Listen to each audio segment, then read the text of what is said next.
Salut, c'est moi, je reviens d'1 an au Canada, ça a changé ma vie et j'espère que ça changera la tienne aussi.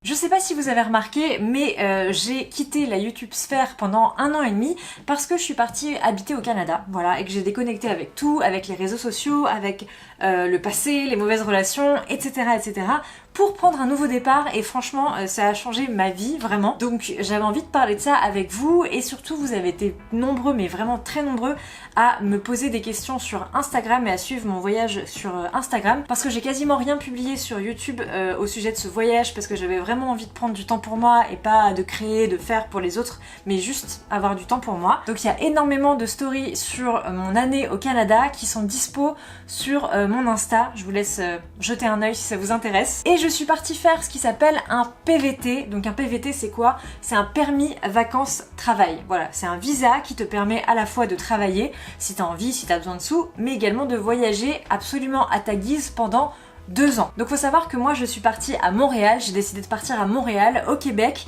mais vous pouvez partir où vous voulez au Canada, bien sûr. Je vous préviens, ça va être une vidéo plus longue que d'habitude, il n'y aura pas trop de montage, je vais pas faire le pitre, etc. C'est juste un retour d'expérience, donc c'est vraiment pour ceux qui s'intéressent au voyage à l'étranger, voyage solo, où je vais répondre à peu près à toutes les questions que vous m'avez posées, comment on fait pour partir à l'étranger, vivre à l'étranger, etc. C'est tout ce que vous allez trouver ici, mais c'est déjà pas mal. Donc voilà les catégories si vous voulez vous repérer dans la vidéo. Je vais commencer par vous parler de pourquoi je suis partie, je vais vous parler de comment on obtient un PVT, comment ça se passe. Ensuite je vais vous parler de comment on trouve un logement quand on arrive au Canada. Je vais vous expliquer comment on se fait des amis ou en tout cas comment ça a fonctionné pour moi, comment j'ai trouvé un travail et où j'ai voyagé, surtout quels sont les incontournables à faire quand on est en PVT au Canada ou qu'on est en voyage pendant longtemps là-bas ou même en petit voyage. Donc voilà, c'est un retour sur mon expérience à moi, sur comment moi je l'ai vécu. C'est peut-être pas pareil pour tout le monde, c'est mes bonnes astuces à moi. Je prétends pas avoir la science infuse. Voilà, c'est les choses qui ont marché pour moi, qui ont fait que je suis rentrée reboostée en France. Voilà quoi, j'espère que ça vous servira aussi. Donc c'est un petit peu une vidéo confidence, vous voyez, voilà quoi. Donc la première question que vous avez été très nombreux à me poser sur Instagram, en MP, etc. c'est pourquoi je suis partie. Alors, ça faisait très longtemps que j'avais envie de voyager sur le long terme. J'avais jamais fait d'Erasmus, j'avais jamais fait de voyage à l'étranger qui ont duré plus de 3 semaines. Je voulais faire mes études en Angleterre ou justement aller au Canada. Enfin, j'avais quelques idées en tête comme ça et j'ai jamais eu l'occasion et la chance de le faire pour plein de raisons différentes. Donc j'étais un petit peu frustrée. Et dans ma précédente relation, la personne avec qui j'étais voyageait beaucoup. Je vous en avais parlé dans la vidéo sur les relations à distance. Et moi, j'étais toujours celle qui reste en fait et qui fait pas les trucs et qui part pas en voyage et qui regarde les autres faire mais qui fait pas ces trucs à elle. Donc déjà je me suis dit que ça devait changer. En plus je travaillais, donc je suis auto-entrepreneur, c'est-à-dire que je faisais ma chaîne YouTube à temps plein, toute seule à la maison. En plus de ça j'ai eu une rupture amoureuse donc avec la personne avec qui j'étais machin, donc c'était très compliqué. Je me suis retrouvée toute seule dans un tout petit appartement parisien à bosser de chez moi toute la journée, enfin voilà, donc bref. Donc j'ai explosé et j'ai eu besoin de vraiment prendre l'air et je me suis dit bof, mais si tu ne pars pas maintenant, tu le feras jamais, voilà. Si tu pars pas maintenant, que t'es pas en couple, que t'as aucune attache, que t'as pas d'enfant, quoi que ce soit, enfin t'as rien, t'as aucune épée de Damoclès au-dessus de la tête, c'est maintenant qu'il faut partir. Et j'ai commencé un petit peu à me renseigner et je me suis rendu compte qu'il existait ce truc qu'on appelle le PVT, donc permis vacances travail, qui est un petit peu le visa star trop stylé qui te permet de faire plein de choses. Sauf que le PVT c'est compliqué à avoir, je vais vous en parler juste après, parce que c'est un tirage au sort, donc c'est très aléatoire. Donc qu'est-ce que j'ai fait? Je me suis inscrite en PVT, enfin j'ai postulé pour le PVT, j'ai laissé les trucs se faire en disant je ne serai pas prise, je ne serai pas tirée au sort, et à côté de ça j'ai organisé un voyage moi de 3 semaines et demie toute seule avec mon sac à dos au Canada, où j'ai fait un parcours dont je vous parlerai en fin de vidéo, dans la partie voyage, ce qu'il faut voir, etc. Et en fait, quand je suis rentrée de ce voyage, donc c'est déjà bien, j'avais déjà fait 3 semaines et demie là-bas et tout, j'ai appris que j'étais prise pour le PVT. Donc voilà comment ça s'est passé pour moi. Et qu'est-ce que j'allais chercher là-bas? Et bien de l'air, voilà, de l'air, des nouvelles rencontres et plus globalement un sens à la vie. Voilà, on ne va pas se mentir, c'est vrai, j'avais plus trop envie de me lever le matin, c'est une période un petit peu cacaboudinus. Voilà pourquoi je suis partie au Canada. Deuxième grosse question qu'on me demande très souvent, c'est comment ça marche pour s'inscrire au PVT et partir en PVT. Parce que si vous n'avez pas de PVT, vous pouvez partir au Canada en visa de touriste, mais ce visa ça dure 6 mois seulement et vous pouvez pas travailler sur place, vous pouvez que voyager entre guillemets. Donc si vous avez besoin de sous, vous ne pouvez pas travailler avec ce visa. Donc c'est quand même assez contraignant quand t'as envie de partir sur le long terme. Voilà, parce que tout le monde n'a pas 1 milliard d'années d'économie. Et anyway, au bout de 6 mois, vous allez devoir repartir en France ou dans un autre pays, donc de toute façon, c'est limité. Donc le PVT, comment ça se passe? Eh ben écoutez, il y a un site officiel du gouvernement canadien qui permet de s'inscrire pour des rondes.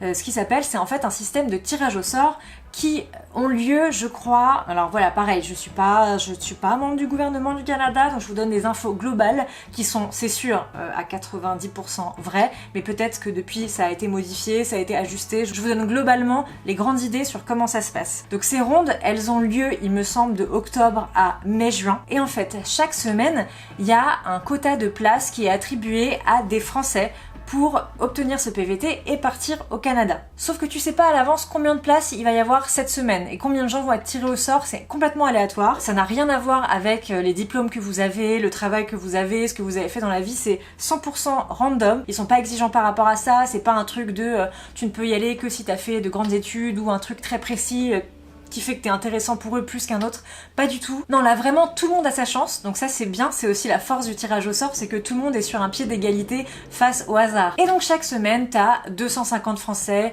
180 Français, 300 Français qui sont tirés au sort, etc. etc. Il y a aussi une ronde qui est différente pour les Belges, il y a un quota en fait attribué par pays. Alors si vous êtes belge, il faut savoir que le PVT pour vous ne dure qu'un an, vous ne pouvez partir qu'un an, alors que si vous êtes français, vous pouvez partir pendant 2 ans. Voilà, c'est comme ça, je ne sais pas pourquoi c'est comme ça, mais c'est comme ça. Et tu peux partir jusqu'à 30... Alors là, je sais plus si c'est 30 ou 35 ans. Je crois que c'est 35. Et donc, le PVT, vous pouvez aussi bien être tiré au sort la semaine d'après de votre inscription que 3 années après, où vous devez vous réinscrire et tout dans la ronde, dans le bassin, comme ils appellent, des gens qui sont en attente finalement. Ça peut durer des années, comme ça peut arriver en un claquement de doigts. C'est complètement random, c'est aléatoire. Donc voilà, c'est la chance après... Une fois que vous êtes tiré au sort, vous recevez un mail du gouvernement canadien qui vous dit « Ah là là là là, vous êtes tiré au sort, bravo !» Et ensuite, vous avez une semaine pour décider si oui ou non vous voulez activer ce tirage au sort, entre guillemets, votre PVT et votre place au Canada. Et une fois que vous avez répondu au bout de 7 jours et que votre PVT est validé, vous avez 1 an pour partir au Canada. Et à partir du moment où vous êtes sur le sol canadien, là, c'est à partir de cette date-là que vous avez 2 ans sur place. J'ai du mal à faire des phrases grammaticalement correctes, dis donc, voilà. Pour moi, j'ai eu de la chance, ça a été très vite en fait, j'ai été tirée au sort au bout d'1 mois je crois. Je ne sais pas pourquoi, je sais juste qu'à ce moment-là de ma vie c'était vital et que du coup bah, j'ai eu la chance que ça tombe à ce moment-là, merci l'univers, donc je prends, voilà, je prends ce qui m'a été offert par la vie, je suis très reconnaissante. J'ai fait les démarches, alors ça coûte un peu de sous de valider votre dossier, je crois que ça coûte 200 € de frais de dossier. Faut que vous payiez votre assurance voyage aussi, voilà, il y a pas mal de trucs à payer et faut avoir minimum 2000 $ sur votre compte quand vous arrivez au Canada. Voilà, donc ça c'est un petit peu pour la paperasse. Ensuite, comment ça se passe pour trouver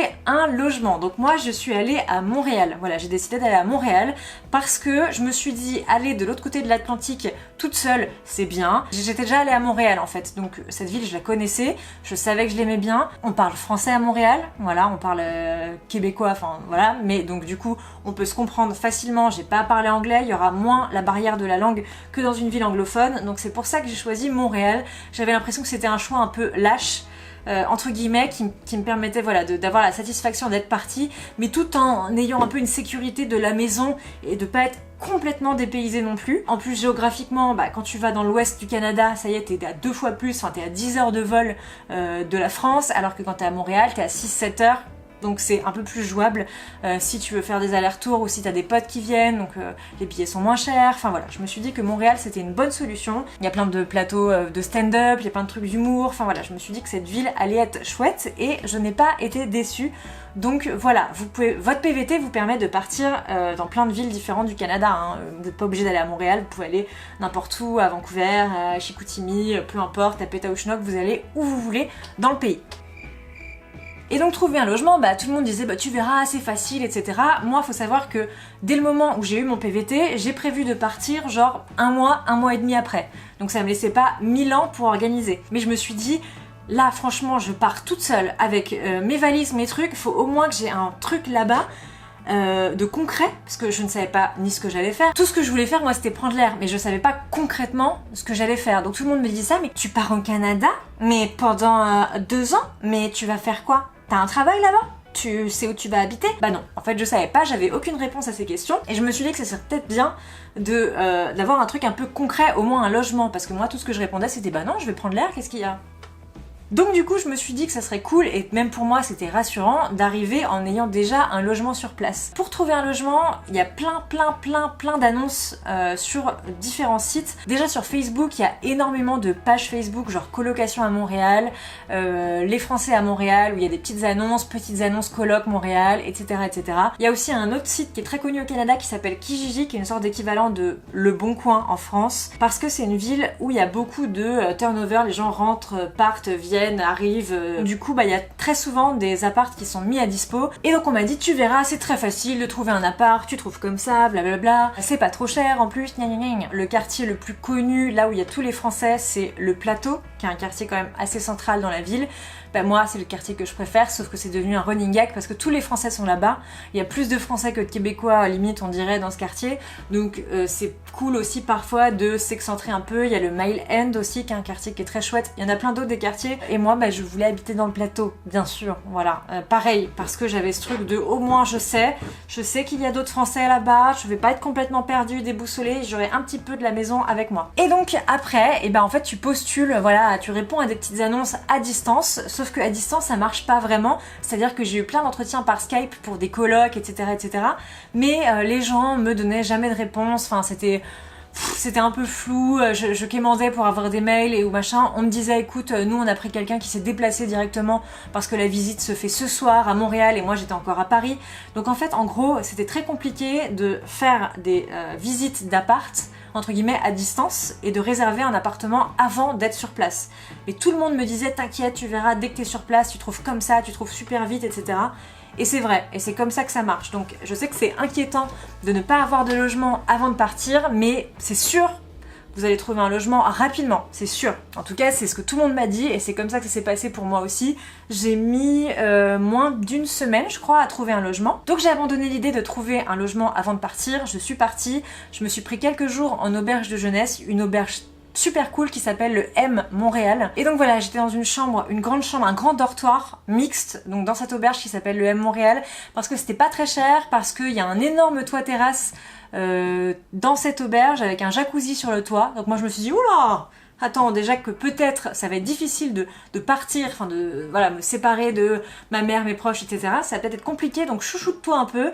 Il y a cette auberge qui est nickel, qui est toute propre, qui a un fucking jacuzzi sur le toit. Moi je me suis dit vas-y go, c'est parti. Donc je suis allée là-bas avec mes 2 valises de 25 kilos. Voilà, parce qu'il y a ça aussi, c'est comment tu fais ta valise. Franchement moi j'ai mis toute ma vie étalée dans le salon de ma mère et on a essayé de remplir des valises, machin et tout. Il y a une super technique, c'est les trucs qui permettent de...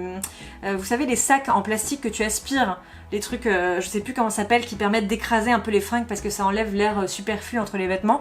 Bah ça c'est vachement bien, voilà, ça permet de gagner vachement de place dans ta valise. N'achetez surtout pas de vêtements froids, de vêtements d'hiver avant de partir.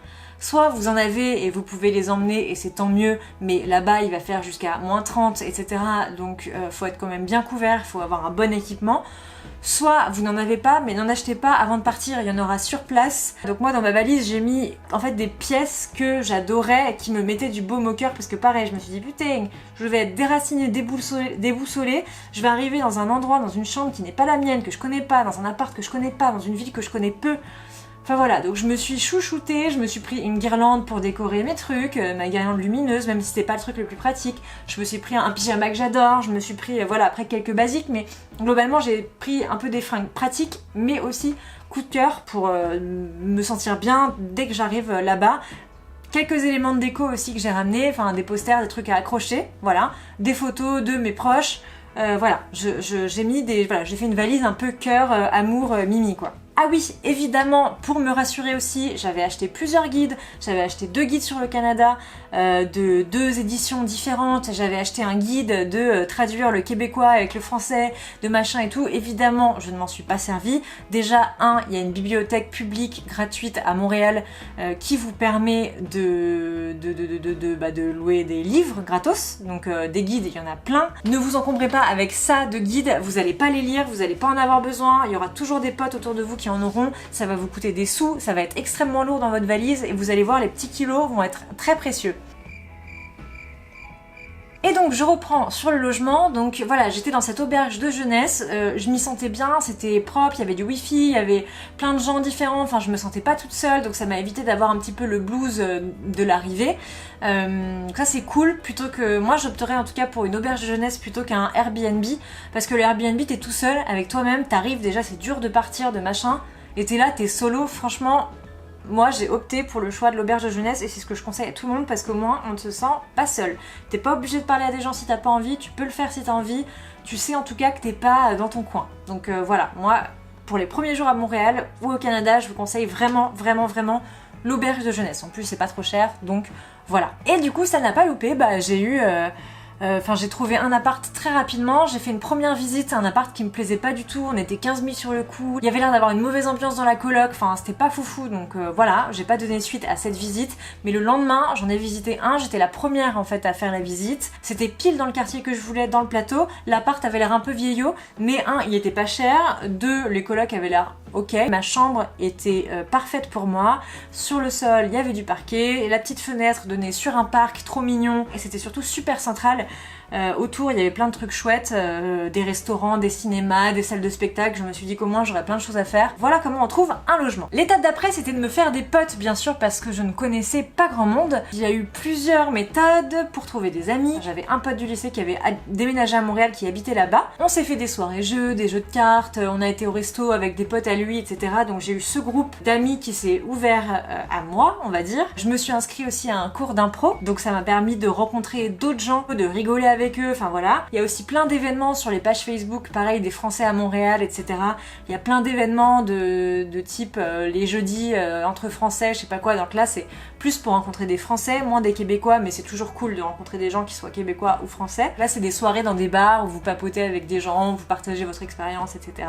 Il y a des rencontres entre voyageurs, donc ça c'est bilingue, il y a aussi bien des anglophones que des francophones. Tu mets une petite étiquette, genre toi où est-ce que tu veux aller au Canada, où est-ce que tu as déjà été, et les gens viennent te voir, on pareil sur eux, et toi tu vas voir, ah toi Jean-Mi, t'es déjà allé à Vancouver, blablabla, est-ce que tu peux me raconter un peu comment c'était? Moi je peux te raconter telle ville que je connais aussi, blablabla, et c'est comme ça aussi que tu peux rencontrer des gens. Et enfin, dernière méthode qui a été la plus payante pour moi, c'est les bars à jeux de société.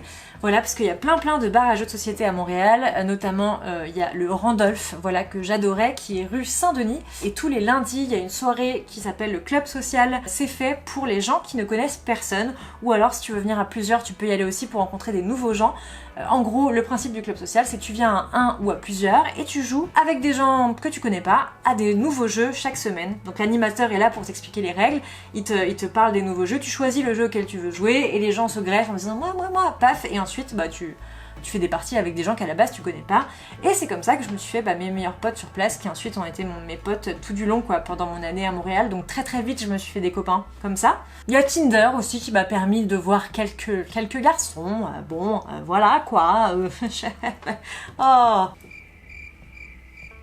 Donc forcément, faut se mettre un peu un coup de pied au cul pour sociabiliser, rencontrer des gens et tout, mais voilà, une fois que t'as 1 ou 2, 3 personnes références entre guillemets avec lesquelles t'es bien, c'est bon, c'est assez, et tu reconstitues ta mini-famille à Montréal, au Canada. Et puis aussi, il y a un vrai truc qui est assez rigolo là-bas et assez déroutant, c'est que les Français, comme on est tous déracinés, comme on est tous dans la même merde, c'est-à-dire qu'on a tous eu à peu près une rupture professionnelle, personnelle, etc., qui nous a mis le pied à l'étrier pour partir, on a tous un peu une expérience commune, enfin un truc à partager, un truc à se raconter, et en fait tu te rends compte que ça soude vachement les Français. Tu deviens ami avec des gens avec qui tu t'aurais jamais été ami En France, les gens se mélangent carrément plus, enfin les gens sont plus ouverts, donc ça c'est vraiment super agréable. Ensuite, le travail. Comment j'ai trouvé un petit travail?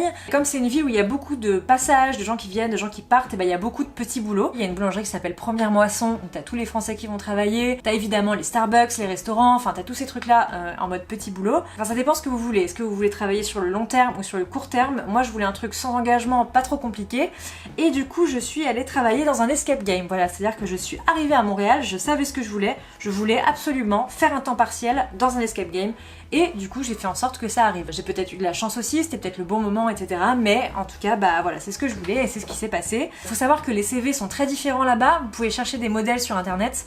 Les CV sont pas du tout comme les nôtres avec une photo, il n'y a pas de photo là-bas, il n'y a pas de la fioriture, des couleurs partout, c'est straight to the point, c'est vous mettez vos expériences et ce en quoi vous êtes qualifié, noir sur blanc sur un vieux fichier Word, et c'est ça qu'ils veulent en fait. Il vous faudra aussi un numéro de téléphone québécois.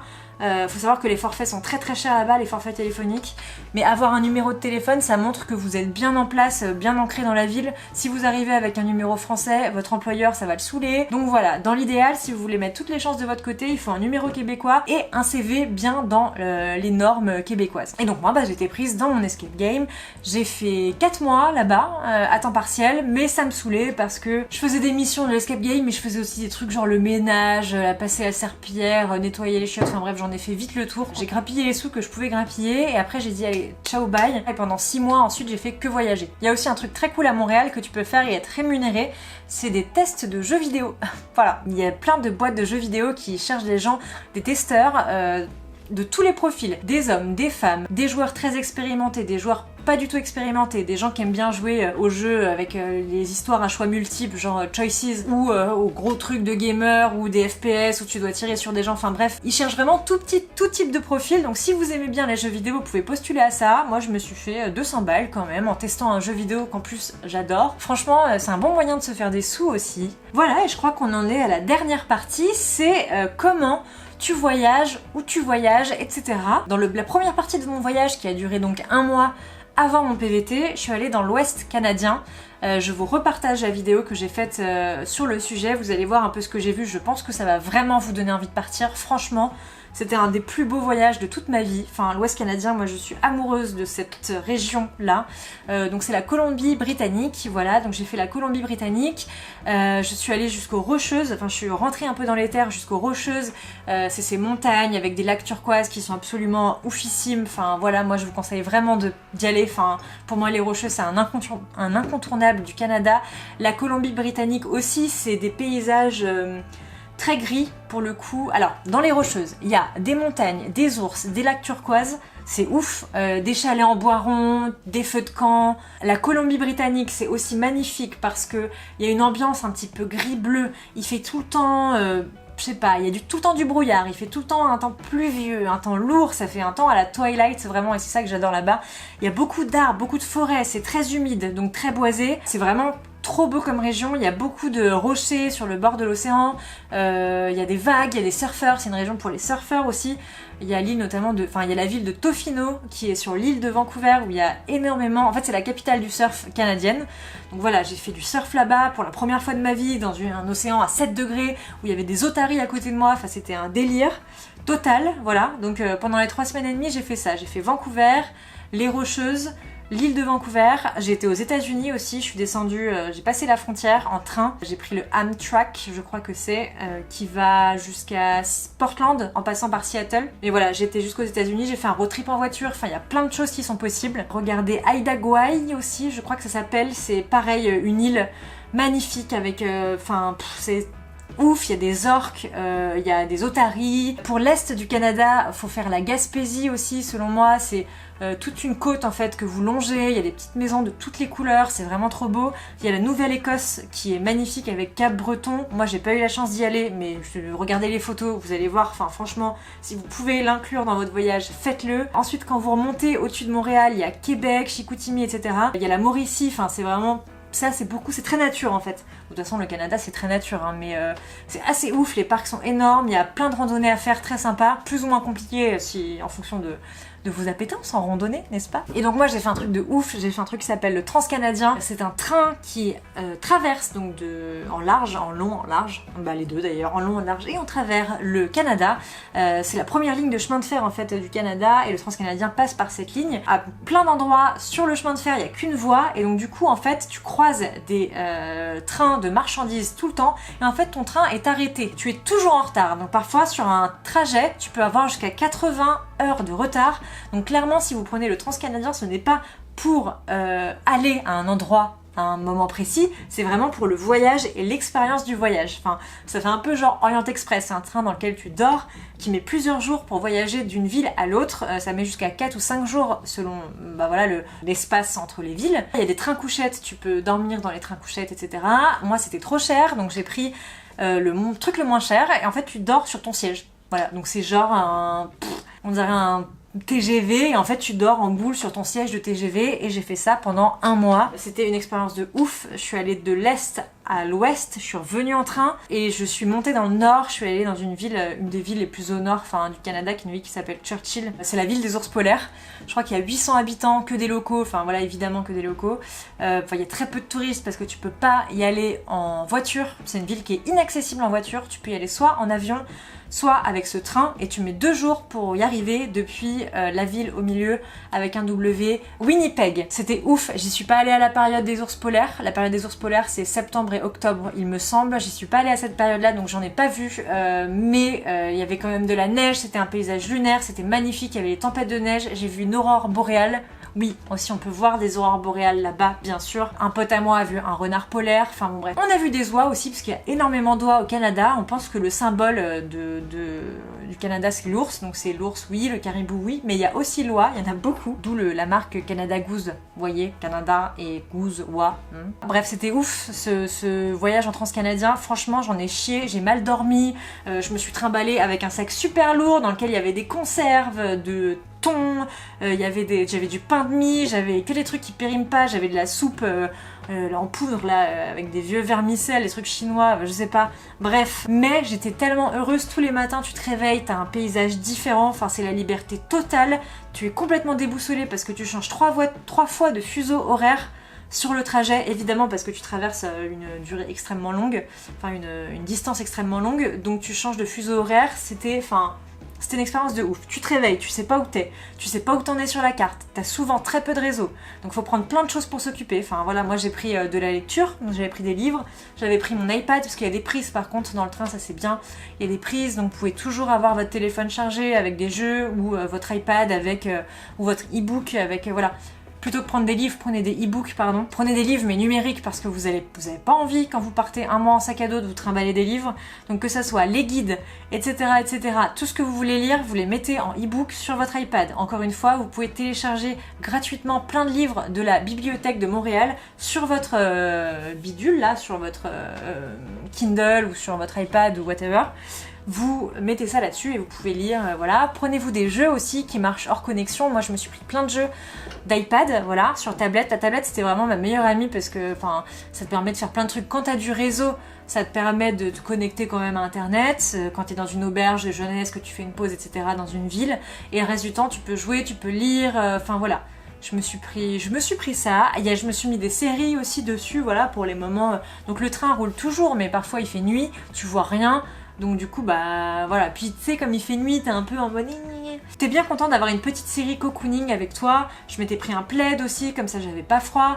Enfin voilà, c'est vraiment l'aventure, mais par contre c'est la plus belle aventure de ma vie, clairement. Aussi autour de Montréal, il y a l'hôtel de glace, qui est un hôtel de glace, vraiment tu peux dormir dedans, mais tout est en glace, donc t'as des sculptures dedans. C'est dans une sorte de petite station un peu de loisirs, où tu peux faire aussi de la luge, etc. Et t'as cet hôtel qui est construit en bas de la station. Et c'est vraiment cool, c'est à 2h, 2h30 je crois de Montréal, c'est vers Québec en fait. Et sinon surtout faites-vous un chalet entre potes, un chalet en bois rond, entre potes avec un jacuzzi dehors. Pareil, il y a plein de gens, plein de Français sur les pages Facebook qui organisent des week-ends avec des gens qui connaissent pas. Ils sont en mode ouais, on a loué un chalet, c'est pour 10 personnes, nous on est 7, on cherche encore 3 personnes qui veulent partir avec nous. On est entre tel âge et tel âge, ceux qui sont chauds, venez, envoyez-nous un MP. Et vous partez comme ça et les rencontres se font comme ça. Enfin voilà, tout se fait à la bonne franquette. Franchement, il y a plein de choses à explorer. Encore une fois, moi, ce voyage a changé ma vie. Ça m'a permis de prendre l'air parce que le paysage est magnifique, parce que la ville est super agréable. Tu fais tout en vélo, tu fais tout à pied. Il y a très peu d'insécurité, voire aucune insécurité à Montréal, vraiment. Moi, je rentrais de chez mes potes, on avait fait des parties de jeux vidéo, des parties de jeux de société à 4h du mat dans les tempêtes de neige. Pendant une demi-heure, 40 minutes à pied, j'étais au summum de ma vie. Enfin voilà, la neige est magique, ça fait une ambiance magique, une odeur dans la ville, une atmosphère, un son, enfin je sais pas, il y a vraiment un truc incroyable quand les gros flocons tombent et que t'es là, t'es de chaque côté de toi, t'as un tas de neige énorme et que tu sais que demain tu vas te lever, ça va être tout blanc, etc. J'étais toujours bien, très apaisée. C'était un peu différent quand je suis rentrée à Paris parce qu'à Paris, voilà, tout le monde fait attention, tout le monde est agressif, tout le monde est pressé. Là-bas, non. Il y a beaucoup de civisme. Il y a tous les gens en voiture s'arrêtent. Au Québec, les gens s'arrêtent tout le temps, en permanence, systématiquement. Ils te voient arriver à l'autre bout de la rue, ils s'arrêtent pour être sûr que tu passes bien, les gens sont gentils, se laissent passer, etc. C'est vraiment un truc dont on n'a pas l'habitude en France et ça fait un bien fou. Voilà, les gens se tutoient, voilà, ça faut que vous soyez prêts, les gens se tutoient beaucoup, donc faut pas être étonné. Toi tu vas finir par tutoyer les gens aussi dans les restos, etc. etc. On dit pas salut là-bas, on dit allô, donc si vous rentrez dans un magasin vous pouvez dire allô, comme ça montre que vous êtes un peu plus... comment dire, intégré, voilà, et que vous êtes au courant de ce qui se passe dans ce pays, quoi, voilà. Et au niveau divertissement, bah à Montréal, il y a beaucoup de spectacles d'impro, de stand-up, donc si vous avez envie de rigoler, bah vous pouvez aller voir des troupes d'impro. Il y a des gros trucs très professionnels, mais il y a aussi des petites troupes qui font ça très régulièrement et c'est trop bien. Il y a évidemment des matchs de hockey quasiment toute l'année. Il y a les Canadiens de Montréal qui sont l'équipe, enfin qui est l'équipe officielle de Montréal, mais t'as aussi des petits matchs universitaires qui sont beaucoup moins chers et franchement c'est tout aussi drôle. Il y a plein de trucs à faire. Franchement, moi, je vous conseille, si vous avez l'occasion de partir au Canada et à Montréal, de le faire, voilà. Ce sera pas facile tous les jours, bah oui, parce que t'es tout seul, tu pars en PVT, donc parfois tu pars longtemps et bah, avoir des nouvelles des gens, etc. Bah c'est compliqué, mais il faut savoir que les billets d'avion sont pas si chers maintenant. Les billets d'avion pour faire un aller-retour au Canada, c'est 350 € aller-retour. C'est abordable en fait. Voilà, si vous allez à Londres ou machin, ça vous coûte aussi cher. On a l'impression que c'est très loin, donc c'est très cher, mais non. Avec Air Transat, il y a plein de réductions, de prix pas chers. Il y a aussi Corsair qui fait pas mal de réductions. Enfin voilà, même à la dernière minute, votre famille peut venir vous voir, ou vous, si vous avez un coup de blues, vous pouvez rentrer pour pas trop cher. Ça peut être rassurant aussi de savoir ça. J'espère que cette vidéo retour d'expérience vous aura intéressé. C'était un peu long, mais j'avais plein de trucs à vous raconter. Donc voilà, bah n'hésitez pas à piocher des infos à droite, à gauche, à venir sur mon Insta si vous voulez voir ce que j'ai vu, si vous voulez voir où je suis allée, les paysages que j'ai vus, ce dont je vous ai parlé, que ce sera peut-être plus clair de voir un peu mes stories, un peu l'ambiance qu'il y a là-bas, etc. Dites-moi dans les commentaires si vous êtes parti au Canada ou ailleurs, si vous avez l'intention de partir, si vous avez fait un PVT ailleurs dans un autre pays. Racontez-moi votre expérience, vos aventures de voyage et je vous fais plein de bisous.